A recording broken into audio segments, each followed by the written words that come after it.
विधानसभा में इस वक्त बिल पेश किया जाना है, उसको लेकर अब शुरुआत हो चुकी है। আমার কয়েকটা কথাও আছে, সেই কথাগুলো বলতে চাই। আমাদের যে ন্যায় সংহিতা যে বিল এখানে আনা হয়েছিল এই মহতী সদনে, এবং সেই বিলটা সম্পর্কে তখন আলোচনা হয়েছিল, এবং আলোচনা হওয়ার সময়ও বলা হয়েছিল যে এখানে এই বিলটায় কঠোর থেকে কঠোরতম শাস্তির ব্যবস্থা আছে। সুতরাং ওই বিলটাকে এই মুহূর্তে এখানে ইমপ্লিমেন্ট করা সম্ভব নয়। তার কারণ মানুষকে সুযোগ দিতে হবে, মানুষের জন্য চিন্তা ভাবনা করতে হবে। তো ন্যায় সংহিতা যেটা ছিল সেটা কিন্তু ওই সময় কিন্তু ন্যায় সংহিতার যখন বিল ইমপ্লিমেন্ট করা হয় তখন কিন্তু সকল বড় বড় জায়গায় সমস্ত রাজ্যকে বলা হয়েছিল, কিন্তু পশ্চিমবঙ্গ সেই সময় কোনো রকম গা করেনি যে ন্যায় সংহিতা বিলটা সম্পর্কে তাদের কোনো মতবাদ দিল্লিতে পাঠানো বা পাঠানো নয় সেই সম্পর্কে পশ্চিমবঙ্গ সরকার কোনো কিছু উচ্চবাচ্য করেননি। তাই যাই হোক, পশ্চিমবঙ্গের যে আইন সারা ভারতবর্ষের যে আইন আছে সেই আইনে কিন্তু দণ্ড দেবার মতো ব্যবস্থা কিন্তু আছে, কিন্তু সেখানে পশ্চিমবঙ্গ সরকার আমরা দেখেছি সেরকমভাবে কোনোভাবে গা করেননি এবং কোনো কাজ সেইভাবে করেননি। আমরা দেখেছি, দেখুন কামদুনির কাণ্ড হয়ে গেছে, আমরা দেখেছি হাঁসখালি, আমরা দেখেছি আপনার মালদা, কোচবিহার, মাটিগাড়া, শিলিগুড়ি, রায়গঞ্জ এবং সমস্ত জেলাগুলোতে একের পর এক নারকীয় ধর্ষণ কাণ্ড এবং বাচ্চাদের যেভাবে ধর্ষণ কাণ্ড হয়েছে তার উপরে কোনো ব্যবস্থা নেই। সেখানে মিথ্যা সাক্ষী দেওয়া হয়েছে, প্রমাণ পাওয়া সত্ত্বেও,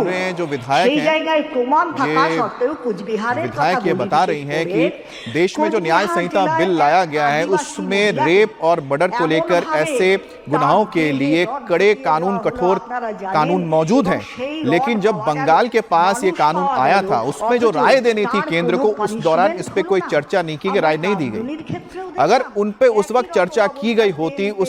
उस पर राय ली गई होती और उसको यहाँ पर इम्प्लीमेंट के हिसाब से चीजों को देखा गया होता तो आज यहाँ पर इस कानून को लाने की जरूरत नहीं पड़ती है। और साथ ही साथ जो महिला विधायक वो ये भी बता रही हैं कि जो बंगाल में एक के बाद एक ऐसी घटनाएं हुई हैं, चाहे कामधुनी की घटनाएं हो या उसके बाद मालदा की घटना हो, ये तमाम जो घटनाएं हुई हैं वो घटनाएं बताती हैं कि कानून अगर पहले से यहाँ पर उसको लेकर गंभीरता से काम किया गया होता तो आज नए कानून की यहाँ पर जरूरत नहीं पड़ती। একটু বিশেষভাবে বলতে হয় কারণ ল সম্পর্কে আমি অত ওয়াকিবহাল নই, আমি আপনাদের ল গুলো ধরে বলতে পারবো না, তবে যতটুকু বলবো যে আমাদের আরজিকর কাণ্ডে অ্যাসিস্ট্যান্ট সুপার যিনি ছিলেন তিনি কিন্তু আপনার ছাত্রীর বাড়িতে, সেই মেডিকেল কলেজের ডাক্তারের বাড়িতে কিন্তু একাধিকবার টেলিফোন করেছেন, একাধিকবার এক রকম টেলিফোন করা হয়েছে। তো এটা তো একরকম মিথ্যা বলতে পারেন, মিথ্যা সাক্ষী। এই মিথ্যা সাক্ষীর জন্য তো ব্যবস্থা तो यहाँ पर जो महिला विधायक हैं वो कह रही हैं कि जो सुपरिटेंडेंट थे उन्होंने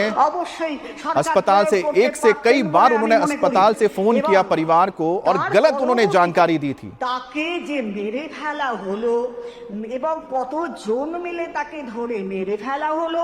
তাকে শারীরিক অত্যাচার করা হলো, করার পর তাকে নিয়ে গিয়ে। और हमारे साथ हमारे संवाददाता मनीष प्रसाद भी जुड़ गए। मनीष, आज ये बिल पेश किया जा रहा है, उसको लेकर चर्चा शुरू हो चुकी है। इस बिल में आखिरकार वो कौन से नए प्रावधान जोड़े जा रहे हैं जो इससे पहले के कानून में नहीं थे, जो आखिरकार 2012 में बने थे जब निर्भया कांड हुआ था, करीब 2013 में वो आ चुके थे कानून? देखिए, पहले ये समझना होगा अपराजिता जो बिल है 2024, इसके जरिए सरकार चाहती है जो डेडलॉक की स्थिति है कम से कम वो खत्म हो और आगे चल के अगर कोई भी जघन्य अपराध रेप जैसा होता है या फिर गैंगरेप होता है या पीड़िता के साथ अगर उनको मारा पीटा जाता है, इंजरी होती है किसी भी तरीके से, तो उसको कॉग्निजेबल और नॉन बेलेबल ऑफेंस रखा गया है। उसके अलावा इसमें जो अगर रेप करने के बाद अगर मृत्यु हो जाती है किसी भी पीड़िता की तो उसमें डेथ पेनल्टी सीधा श्योर शॉट दी गई है, साथ में जो निजी मुचलका है वो भी रखा गया है। तो इसके साथ साथ ये पूरा जो ऑफेंस है वो क्लियर किया गया है। इसमें सभी में लाइफ इंप्रिजनमेंट और उसके अलावा यानी उम्र कैद, और साथ में जब तक उसकी व्यक्ति जो दोषी है उसकी मौत नहीं हो जाती तब तक वो जेल में रहेगा। ये सभी प्रावधान इस बिल में किए गए हैं। अपराजिता बिल के जरिए दरअसल सरकार फेस सेविंग के मोड पर भी है और ये चाहती है कि अगर कहीं से भी कोई भी पीड़ित है तो उसके खिलाफ जो